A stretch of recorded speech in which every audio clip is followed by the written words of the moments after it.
राम राम, आप देख रहे हैं प्रदेश का नंबर 1 और सबसे भरोसेमंद news channel India news Haryana और मैं हूं आपके साथ आयुष। लोकसभा चुनाव को लेकर के प्रदेश की सियासत, चुनाव और प्रचार अपने चरम पर है। सभी सियासी पार्टियां प्रदेश में ताबड़तोड़ रैलियां कर रही हैं, जनसभाएं और डोर टू डोर कैंपेन भी चल रहे हैं। लेकिन कांग्रेस में गुटबाजी का आलम यह है कि जनसभाओं में कार्यकर्ता आपस में भिड़ते हुए नजर आ रहे हैं। कांग्रेस में गुटबाजी और एक दूसरे के खिलाफ नारेबाजी इतनी बढ़ गई है कि पार्टी हाईकमान को अपने ही कार्यकर्ताओं को चेतावनी भरा संदेश देना पड़ा है। कांग्रेस के प्रदेश प्रभारी दीपक बाबरिया ने हरियाणा कांग्रेस में गुटबाजी को देखते हुए प्रदेश नेताओं को चेतावनी दी और उन्होंने कहा कि लोकसभा चुनाव के परिणाम में जिनके भी हलकों में कांग्रेस के पक्ष में मतदान कमजोर हुआ या उनकी भूमिका नकारात्मक हुई, उन सभी का विधानसभा चुनाव में टिकट की दावेदारी कमजोर होगी।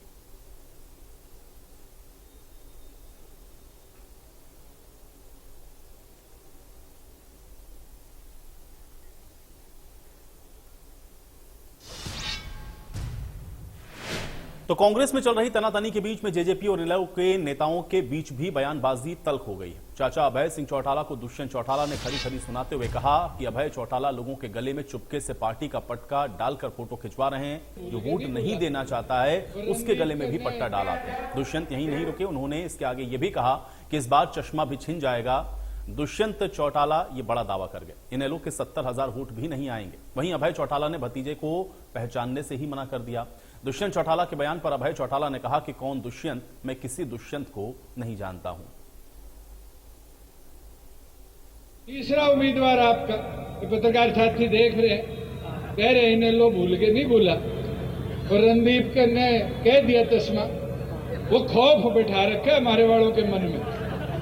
और खौफ किस चीज का? ये दिलबाग और घर पे सो रहे थे, ठसका पहुंच गए रात को 9:30 बजे। दिलबाग नींदों में दरवाजा खोलने आया, पटका पहनाया, फोटो खींच दी। ये हालत बना रखी है कि जो कोई साथ है नहीं, वोट नहीं डालेगा, पार्टी नहीं छोड़ना चाहता, उसके भी गले में पटका गेड़ाते। ये जो पंचमूर्तियां घूम रही है इनका भी इलाज बांधना जरूरी है साथियों। इनने तो एक मन बना रखा है। तीसरा उम्मीदवार आपका पत्रकार साथी देख रहे हैं, कह रहे हैं इनेलो भूल के नहीं भूला और रणदीप ने कह दिया चश्मा। वो खौफ बैठा रखा है हमारे वालों के मन में। और खौफ किस चीज का? ये दिलबाग और घर पे सो रहे थे, ठसका पहुंच गए रात को 9:30 बजे। दिलबाग नींदों में दरवाजा खोलने आया, पटका पहनाया, फोटो खींच दी। ये हालत बना रखी है कि जो कोई साथ है नहीं, वोट नहीं डालेगा, पार्टी नहीं छोड़ना चाहता, उसके भी गले में पटका गेड़ाते। ये जो पंचमूर्तियां घूम रही है इनका भी इलाज बांधना जरूरी है साथियों। इनने तो एक मन बना रखा है, कैसे जेजेपी का एक आदमी तोड़ ले। सुबह डिब्बा लेके चलते रोटियों का भरा कि रात तक एक के पटका पे ना के आ जाए। अरे वोट मांग ले गांव जाके, लोग वोट तो दे नहीं रहे, पर कहीं ना कहीं फोटो डालने में कोई कसर नहीं छोड़ रहे। और फोटो भी कैसी भाई, जाके दबका के डरा के भाई ये कर देंगे, तेरे रिश्तेदारी भेज देंगे और कर देंगे। ये डर से चुनाव नहीं जीते जाते साथियों। ये तो मैं आज आपकी कुरुक्षेत्र की इस पावन धरा पर, महाभारत की पावन धरा पर इन पत्रकार साथियों कह के जाता हूँ, भाई पहले तो मैं लाख कहता था, आज जितने रास्ते आया हूँ मैं ये गारंटी दे सकता हूँ 70,000 भी नहीं आते। सर दुष्यंत चौटाला कहते हैं कि 1 लाख वोट नहीं ले सकते क्षेत्र से। मैं जानता नहीं कौन है दुष्यंत, कोई आप जानते हो मुझे।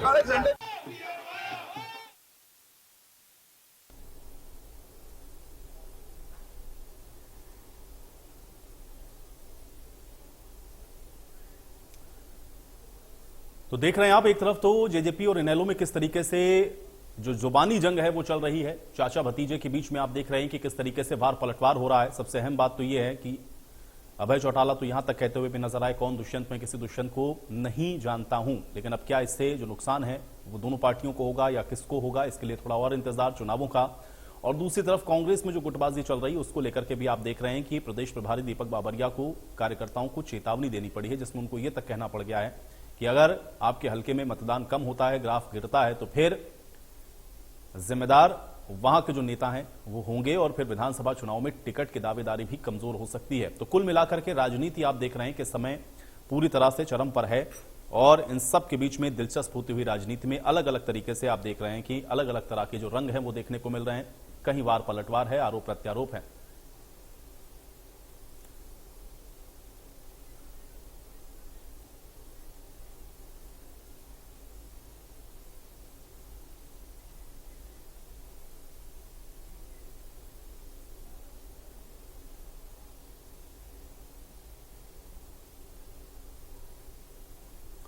और चलिए अब आज जनता जाने की शुरुआत करते हैं। 3 मेहमान हमारे साथ जुड़ गए हैं, पहले उनका परिचय आपके साथ करवा देते हैं। राकेश सिंह जी हमारे साथ जुड़े हुए हैं, भारतीय जनता पार्टी के प्रवक्ता हैं। राकेश सिंह जी, बहुत स्वागत है आपका इस चर्चा में। बजरंग दास गर्ग जी हमारे साथ जुड़े हुए हैं, कांग्रेस पार्टी के प्रवक्ता हैं। बजरंग दास गर्ग जी, आपका भी स्वागत है। और अजय चौधरी जी हमारे साथ जुड़े हुए हैं जननायक जनता पार्टी की तरफ से। अजय चौधरी जी, आपका भी स्वागत है। राकेश जी, आपसे ही चर्चा की शुरुआत में करना चाहूंगा। एक तरफ तो हम लोग देख रहे हैं कि लगातार जो चुनावी प्रचार प्रसार है वो जोर पकड़ता हुआ नजर आ रहा है, लेकिन उन सब के बीच में जो आरोप प्रत्यारोप, वार पलटवार, सियासी तौर पर जो बयानबाजियां हो रही हैं, उसको आप किस नजरिए से देख रहे हैं और ये चुनाव अब किस दिशा में जाता हुआ आपको दिख रहा है? राकेश, देखिए, आपने देखा होगा जब से चुनावी लोकतंत्र का जो महापर्व शुरू हुआ है, पहले तो कांग्रेस अपनी अंतर्कलह की वजह से पहले ही बहुत ज्यादा पीछे पिछड़ गई। जिस प्रकार से जितनी देरी से उन्होंने टिकटों का आवंटन किया और जो जूतम पैजार आप हरियाणा में अलग अलग स्थानों पर कार्यकर्ताओं में देख रहे हैं, वो जूतम पैजार इनकी पहले जो इंडोर मीटिंगें होती थी जिनमें टिकटों को लेकर इनकी चर्चा होती थी, क्योंकि संगठन नाम की चीज हरियाणा में कांग्रेस के पास है नहीं। आपने देखा होगा पिछले लंबे समय से हरियाणा के पास संगठन नाम की कोई चीज नहीं है। ये बता नहीं सकते पूरे हरियाणा में इनके जो कहीं भी किसी भी स्तर पर इनका संगठन हो। और आज आप देख रहे हैं कि इनके प्रदेश के प्रभारी को चेतावनी देनी पड़ी कि अगर आप ऐसे इस तरीके से करोगे तो फिर आपको विधानसभा में देखा जाए। और एक धमकी भरा कदम केंद्रीय नेतृत्व को उठाना पड़ा। और हरियाणा कांग्रेस का ये कल्चर है, ये आज का नहीं है, आप भी लंबे समय से देख रहे हैं। ये हरियाणा कांग्रेस का कल्चर रहा है कि हरियाणा कांग्रेस के अंदर इतने, मैं तो ये कहूंगा हरियाणा में कांग्रेस का संगठन नहीं है, हरियाणा में कांग्रेस के तोड़ है। अलग अलग नेता हैं, उनकी अलग अलग टीमें हैं। इस कैंडिडेट को टिकट मिलेगा तो चुनाव लड़ाने वाली टीम अलग है, दूसरे को टिकट मिलेगा तो चुनाव हराने वाली टीम। बिल्कुल, लेकिन राकेश जी, जब ये सवाल, ये प्रश्न कांग्रेस से होता है तो उनका ये मानना है और वो ये बार बार कहते हैं, क्योंकि गर्ग साहब बैठे हैं और वो कल भी इस चर्चा में थे हमारे साथ, उनका ये कहना है, कांग्रेस के सभी नेता ये कहते हैं कि भाई ये चुनाव जनता अब अपने कंधों पर उठा चुकी है। अब उनके पार्टी में कार्यकर्ता अगर आपस में नाराज हो रहे हैं, लड़ भी रहे हैं, तो उसका चुनावों पर कोई असर नहीं पड़ेगा। वो उनकी पार्टी का मसला है, वो ये कह रहे हैं कि उससे कोई असर नहीं पड़ेगा चुनाव परिणाम पर। राकेश जी, नहीं, आपने क्वेश्चन किया है, असर कैसे नहीं पड़ेगा? आप कहते हो कि जनता का चुनाव, ये ठीक बात है। लोकतंत्र के अंदर जनता जनार्दन है, जनता तय करेगी किसको बहुमत दे किसको नहीं दे। परंतु जनता ये भी तो देखेगी कि जिसके कुनबे में झगड़े हैं, जो आपस में लड़ रहे हैं, जिनकी कोई नीति नहीं है, जिनका कोई नेता नहीं है, जिनके पास कार्यक्रम नहीं है, उन लोगों को कैसे चाबी दे देंगे सत्ता की? उनको कैसे नीति नहीं है, नियत नहीं है, नेता नहीं है, उनको जनता कैसे चुनेगी? ठीक है आपका, ठीक है, ठीक है आपका, ठीक है आपका प्रश्न आ गया। मैं गर्ग साहब का रुख कर लेता हूं। ठीक है, हरियाणा में संगठन नहीं है और आपस में जूतम नहीं, ठीक है, अब संगठन नहीं है ये तो कांग्रेस पार्टी देखेगी। ठीक है, बजरंग दास गर्ग जी का मैं रुख कर रहा हूं। ठीक है, बजरंग दास गर्ग जी, कैसे इसको देखा जाए? क्योंकि लगातार मैं आपसे चर्चा करता रहता हूं, आपने भी ये बात कई बार कही कि कोई नाराजगी नहीं है कहीं पर भी। अब आपके प्रभारी को चेतावनी देनी पड़ गई है कि भाई विधानसभा चुनावों में टिकट की दावेदारी कमजोर हो जाएगी, जो हल्का कम पड़ेगा या कमजोर पड़ेगा अगर इस तरह से किया आप लोगों ने। अब इसको क्या माना जाए गर्ग साहब? तो इसलिए इशू किया है, कोई भी कार्यकर्ता, कोई भी नेता ढिलाई ना बरते। क्या होता है, वे जीतते बड़े हैं, आदमी क्या सोचता है, हम जीत गए, अच्छी पोजीशन है, तो कई बार नेता ढीले पड़ जाते हैं। जीत तो पड़े, क्या फर्क पड़ा, 2 घंटे लेट चलेंगे या कल आज आराम कर लेते हैं, गर्मी ज्यादा है, देर तक प्रचार नहीं करते। इसलिए कोई लापरवाही ना बरते, कोई नेता, कोई कार्यकर्ता। इसलिए संदेश देने के लिए, भाई आप टिकटधारी हो, आप चुनाव लड़ना चाहते हो, मान लो एक लोकसभा क्षेत्र के अंदर 9 विधानसभा क्षेत्र आते हैं, टिकट मांगने वाले हैं, मैं विधानसभा चुनाव लूं, मुझे टिकट दो। भाई तुम टिकट जब ही लोगे हैं, तुम आपके विधानसभा के अंदर अपने लोकसभा प्रत्याशी को जिता के लाओगे। अच्छा प्रदर्शन करोगे। आप घर के अंदर सुनते रहो, काम करो ना। लोकसभा प्रत्याशी आपका जीत गया, मुझे टिकट दे दो, ये अच्छा फैसला लिया है। मैं दीपक बाबरिया जी को, पटवारी को बधाई देता हूँ। देखिए गर्ग साहब, इसका एक पक्ष तो ये भी हुआ ना, क्योंकि जिस बात को हम लोग बार बार कहते रहे कि भाई आपके यहाँ ऑल इज वेल तो नहीं हो रहा, कम से कम क्योंकि कार्यकर्ता उलझ रहा है, नाराज हो रहा है, गुटबाजी की खबरें हैं। अब अगर आपके प्रदेश प्रभारी को यह कहना पड़ रहा है चुनावों के बीच में कि आप ऐसा ना करें, नहीं तो फिर आपकी विधानसभा की दावेदारी पर असर पड़ेगा, तो इसका मतलब आप ये मान रहे हैं कि ऑल इज वेल नहीं था और ये चीजें नुकसान पहुंचा सकती है कांग्रेस पार्टी। आयु जी, मैं आपको क्लियर कर रहा हूं, मैं सिर्फ आधा मिनट ये क्लियर करने के लिए इसका संदेश देना जरूरी होता है पार्टी के अंदर। आज मैं इस बात का आयु जी कहना चाहता हूं, हाई कमान का धन्यवाद करना चाहता हूं। पहली बात, जो आज लोकसभा के चुनाव हो रहे हैं, जो टिकट वितरण की गई है, जो 9 टिकटें हरियाणा के अंदर की है, पूरी तरह दावे के साथ कहता हूं, कोई कोटा नहीं, सब कोटे खत्म मेरिट के हिसाब से दी गई है। और जहां तक भारतीय जनता पार्टी कहती थी अब की बार 10 की 10 सीटें मनोहर लाल जी के नेतृत्व में जीतेंगे, हरियाणा के अंदर भी मनोहर लाल जी के नेतृत्व में सरकार बनाएंगे। भारतीय जनता पार्टी डर के मारे जब उन्होंने सर्वे करवाया, हरियाणा में टुकड़ा साफ है, रातों रात बगैर किसी को बताए हुए मनोहर लाल खट्टर जी को हटाकर सैनी साहब को मुख्यमंत्री बनाया। पहली हार तो इनकी इस बात की है, और इन्होंने 10 साल अच्छा काम किया होता, मनोहर लाल जी ने जनता हित में काम किया होता, तो आज मुख्यमंत्री। अब उन्होंने हित में किया है नहीं किया है, उनका जो फैसला है उस पर जनता अपनी मोहर लगाएगी। फैसला और बताता हूँ, जब लूट फूट और झूठ की राजनीति कोई करता है, भारतीय जनता पार्टी करती है। आपके सामने 2 दिन पहले जो बयान आया राव इंद्रजीत जी का, उन्होंने कहा बदलाव होगा, हरियाणा में बदलाव होगा, जनता बदलाव। चलिए ठीक है, अब वो बदलाव होगा नहीं होगा इसके लिए हम लोग इंतजार थोड़ा सा कर लेते हैं। ठीक है, उनके सीनियर चलिए नेता अजय जी, केंद्रीय मंत्री ठीक है। दूसरी बात आप देखिए, आप 10 सेकंड लूंगा, आप देखिए इनके सामने किस प्रकार अनिल विज क्या बोलता है, आपके सामने है सुनीता दुग्गल क्या बोलती है, सुदीप बिश्नोई क्या बोलता है, हाथ जोड़ता है, भाइयों हाथ जुड़वा लो, पैर पकड़वा। चलिए ठीक है, वही तो मैं कह रहा हूं ना, जो पार्टियों के जो पार्टी के अंदर इस तरह की चीजें होती है ना, वो पार्टियों को नुकसान पहुंचाती है, तो अगर वो आपको पहुंचाएगी तो उनको भी पहुंचाएगी ना, इसीलिए तो मैं पूछता हूं। लेकिन आप कहते हैं नहीं आपके यहाँ नुकसान नहीं होगा, उनके यहाँ नुकसान होगा, तो ऐसा तो होगा नहीं।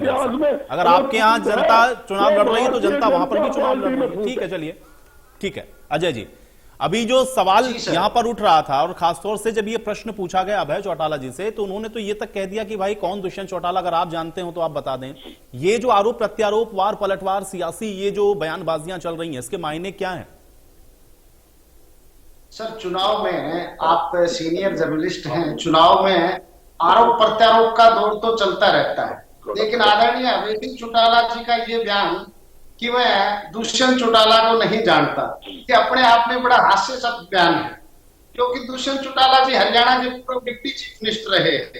दुष्यंत चौटाला हिंदुस्तान के सबसे छोटी उम्र में चुने गए सांसद, गिनीज बुक ऑफ वर्ल्ड में उनका नाम दर्ज है, और डिस्पाइट दैट उसके बाद ये दुष्यंत चौटाला को नहीं जानता, ये बयान साबित करा कि अभय सिंह जी चुनाव हार रहे हैं और फ्रस्ट्रेशन में दिया गया ये उनका बयान है। पूरी तरह से वो टूट चुके हैं, और उनका ये बयान इस बात को साबित करता है। और जहां तक अभी आप कांग्रेस की बात कर रहे थे, भारतीय जनता पार्टी की बात कर रहे थे, चुनाव में सभी पार्टियों में ऐसा होता है कि वर्कर और नेता टिकट कटने से एक दूसरे से नाराज हो जाते हैं। जहां तक कांग्रेस में ये जो फुटबॉल है, जुत्तम बाजार हो रही है, वो सरेआम हो रही है, एक दूसरे को सरेआम। मैं तो 1980 के दशक की जो पिक्चर देखता था, आप तो वोट का पार्टी है, क्या ठीक है, चलिए गर्ग साहब, देखिए इस बात पर मुझे हमेशा आपत्ति होती है। कोई पार्टी देखिए इस तरीके से नहीं, पार्टियां सभी चुनाव लड़ती हैं, वोट काटू क्या भाई, जनता को अगर इनको वोट नहीं देना होगा तो नहीं करेंगे, वोट काटू क्या होता है? नहीं गर्ग साहब, इस तरह से नहीं। लोकतंत्र के अंदर सबको लड़ने का अधिकार है। कल को आप चुनाव लड़ना चाहे, मैं चुनाव लड़ना चाहूं, XYZ कोई पार्टी हो सकती है, निर्दलीय हो सकता है, लेकिन वोट काटू ये शब्द सही नहीं है। मुझे लगता है इससे परहेज करना चाहिए। ठीक है सर, बात रखें अजय जी। साथ ही प्रयास कर रहे हैं कि इनको बनाया जाए, लेकिन इनकी हालात ये है कि तुम बराबर खाओ हम बराबर बनाएं, ना तुम बात लाओ ना हम बात। बार बार प्रयास करने के बाद भी कांग्रेस तो कोई भी नेता पास नहीं आ रहा है। सरेआम में अगर सिलसिलेवार तरीके से यहाँ पर बताने लगूं, राकेश जी शर्मा यहाँ पर बैठे हुए, किरण चौधरी जी का एक एक कार्यकर्ता वो धर्म के खड़े होकर वोट मांगा। ये हालात आज इनके हैं। अगर मैं बात करने लग जाऊं सार की तो कार्यकर्ता है चौधरी। ठीक है, लेकिन अजय जी आपकी पार्टी में भी तो नेताओं के छोड़ने का सिलसिला जारी है ना लगातार। अब आप अगर आप ये कहेंगे कि वहां पे पार्टियों में आपस में मतभेद हो रहा है या कार्यकर्ता आपस में एक दूसरे से सहमत नहीं है, टिकट जिनको नहीं मिला उसमें नाराजगी है, तो आपकी पार्टी में भी तो सारी चीजें ऑल इज वेल तो नहीं है। आपके यहां भी लोगों के छोड़ने का सिलसिला लगातार जारी है। आपके जो अभी टेक्निकली जो विधायक हैं, क्योंकि पार्टी में तो हैं ही वो अभी भी, वो किस तरह की बयानबाजियां कर रहे हैं, तो ये आपको नहीं नुकसान पहुंचाएगा? पार्टी के अंदर उस बात का नुकसान इसलिए नहीं है कि लोगों ने देखा है कि 4.5 साल तक लगातार हम भारतीय जनता पार्टी के सहयोगी थे, वो लगातार मंच पर खड़े होकर के दुष्यंत जी चौटाला की तारीफें कर रहे थे, जो विकास कार्य किए गए उनके कसीदे पढ़ रहे थे। ऐसे लोगों को हरियाणा प्रदेश के लोगों ने पहचान लिया है कि ये स्वार्थी किस्म के लोग हैं, और जैसे ही सत्ता से हटे वो आदरणीय भाषा बोलने लगे, तो इन लोगों को पहचान लिया। ये सिर्फ और सिर्फ सत्ता के साथ रहने वाले लोग हैं, संघर्ष के समय दूर भागने वाले लोग हैं, इनको लोगों ने पहचान लिया। तो इन लोगों का नुकसान होने का मतलब नहीं। ठीक है पंजेठा जी, अभी हम लोग सुन रहे थे और अभय चौटाला जी से जब ये प्रश्न पूछा गया, क्योंकि दुष्यंत चौटाला जी जो बात कर रहे थे उस पर एक रिएक्शन चाह रहे थे, उन्होंने बड़ा स्पष्ट कहा कि भाई मैं दुष्यंत चौटाला को नहीं जानता हूं, कौन है दुष्यंत चौटाला, ये इसके क्या मायने?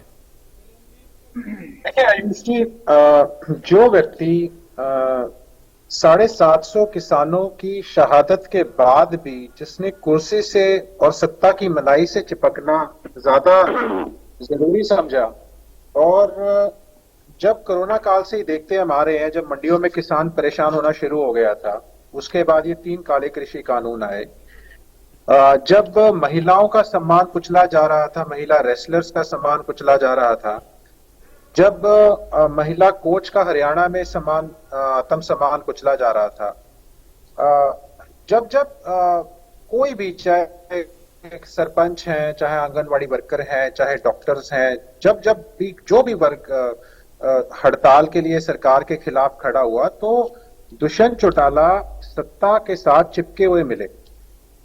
जो अभय सिंह जी के बयान का मायना है कि ऐसे किसी व्यक्ति के साथ एसोसिएट होना जो किसानों के हत्यारे हों, जिन्होंने लगातार किसानों के ऊपर अत्याचार किए, लाठियां बरसाई, महिला किसानों के सर फोड़े, तो आज अभय सिंह जी कह रहे हैं, कल का तो पूरा प्रदेश कहेगा। आज तो काफी लोग कहने लगे, बड़ी दूर की भविष्यवाणी कर दी है अभय सिंह जी ने, कल को पूरा प्रदेश कहेगा भी कौन दुष्यंत चौटाला।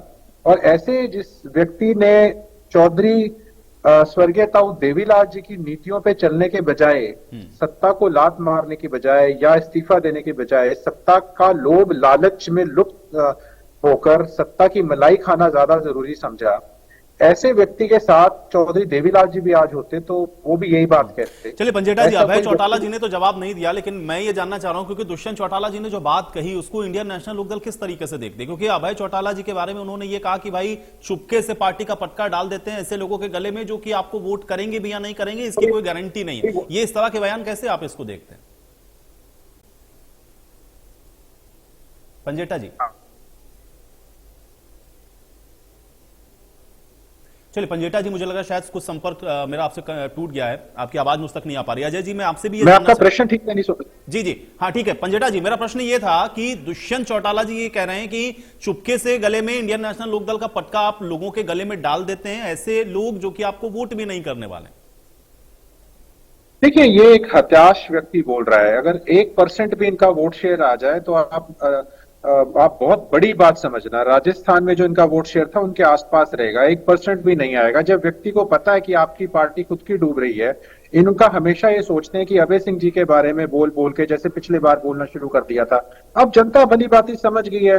देखिए, जो एक जनता की भी परखने की कसौटी होती है, सभी नेताओं के लिए होती है, तो जब जनता की कसौटी पर जो खरा उतरा आया है इंसान अभय सिंह चौटाला जी, वो दुष्यंत चौटाला जी उसके बिल्कुल विपरीत है।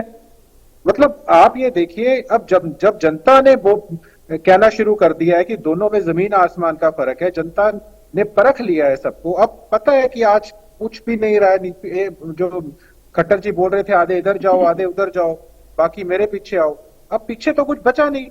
अब खुद का वोट शेयर तो 1% भी नहीं पूरा आने वाला। अब क्या करें, अब कुछ ना कुछ ढूंढते रहते हैं, कहीं किसी को ढूंढ लिया, कभी किसी के ऊपर पर्सनल अटैक कर दिया।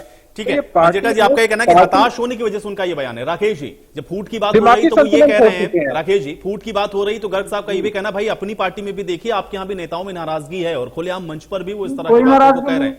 भारतीय जनता पार्टी का कार्यकर्ता संगठन निष्ठ कार्यकर्ता है और संगठन हमारे लिए सर्वोपरि है। हमारे लिए संगठन से बड़ी कोई चीज नहीं है। और पूरा हरियाणा में भी, पूरे देश के अंदर संगठन बूथ स्तर पर, पन्ना स्तर पर संगठन बना हुआ है और एक सुर के अंदर पूरी बीजेपी हरियाणा की 10 की 10 सीटों पर कमल खिलाने के लिए और विधानसभा की करनाल की एक सीट 11 सीटों पर कमल खिलाने के लिए लगा हुआ है। और बजरंग जी हमारे बड़े सीनियर व्यापारी नेता हैं हरियाणा के, और ये इन्होंने जिस प्रकार से बावरिया जी के पत्र का जिस प्रकार से इन्होंने आपके सामने पेश किया है, मेरे को बड़ी हंसी आ रही है। इतने अनुभवी व्यक्ति जिन्होंने, जो व्यापारी नेता भी हैं, कांग्रेस के नेता भी हैं, और इन्होंने किस तरीके से उस लेटर का जो एक धमकी भरा पत्र कांग्रेसियों को मिला है कि या तो ठीक हो जाइए वरना तुम्हारा हम इलाज करेंगे, तुम्हें टिकट नहीं देंगे। और पूरे हरियाणा का बच्चा जानता है कि कांग्रेस का कल्चर शुरू से जूतम पैजार का हरियाणा में रहा है। जब ये बंद कमरे में बैठक करते हैं तब भी जूतम पैजार करते हैं, वो बाहर नहीं आ पाती। और बाहर क्योंकि देखिए जब आपका नेता जैसा व्यवहार, अब राकेश जी, अब ये इसका असर क्या होगा चुनाव में, ये मैं चुनाव पर ही छोड़ता हूं। बहुत शुक्रिया आप लोग का समय निकालने के लिए, इस चर्चा का असर ये होगा कि हालांकि अब ये देखना बड़ा महत्वपूर्ण होगा, क्योंकि एक तरफ तो आप देख रहे हैं कि कार्यकर्ताओं को संदेश है, दूसरी तरफ सियासी बयानबाजियां हैं, लेकिन इन बयानबाजियों का या सियासी संदेश का असर क्या होगा, इसके लिए चुनाव और रिजल्ट का इंतजार करिए। अजंता जाने हमें, मेरे साथ फिलहाल इतना ही।